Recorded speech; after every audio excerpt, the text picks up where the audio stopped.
The criminal case against a Saanich landlord who is the subject of an A News investigation got a lot bigger today.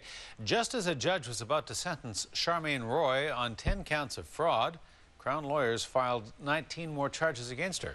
We first told you about Charmaine Roy last December. A number of people had complained to A News that she had rented a suite in her home to more than one tenant and wouldn't let them move in and kept their money. A News reporter Stephen Andrew broke the story. He joins us now with more. Stephen. Hudson, is probably going to be a long, restless night for the admitted fraud artist. As prosecutors revealed in court today, they want to put her away in a federal prison for more than 2 years.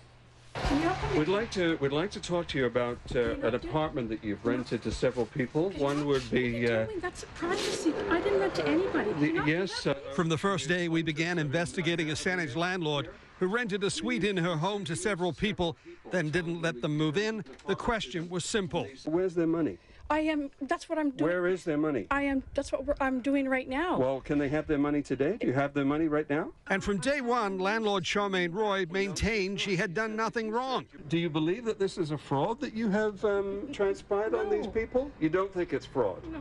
Roy claimed she was simply making sure no one backed out. That's why she rented the same suite to 3 different people. What we found is that it was not an isolated incident at all. We've received numerous people coming to the police station and lodging the same complaint as the previous victims have. Just hours after we began asking questions, Roy was in handcuffs, being led away from the very home that had been the center of our rental investigation. 3 weeks later, as Roy appeared in court for the first time, Roy was arrested again, this time for allegedly breaking conditions of her release. She's been in jail ever since. And last month, she pled guilty to 10 counts of fraud. Charmaine Roy appeared in a Victoria courtroom this morning to be sentenced on those counts of fraud. But just as the judge was about to pronounce sentence, defense counsel received this document from Crown lawyers, 19 additional charges of fraud. That brings the total to 28 counts. A number of those charges come from people who came forward to police after seeing our stories about Charmaine Roy on A News. Roy remains in jail tonight because she is now facing new charges. Her sentencing on the original 10 counts has been put off until tomorrow.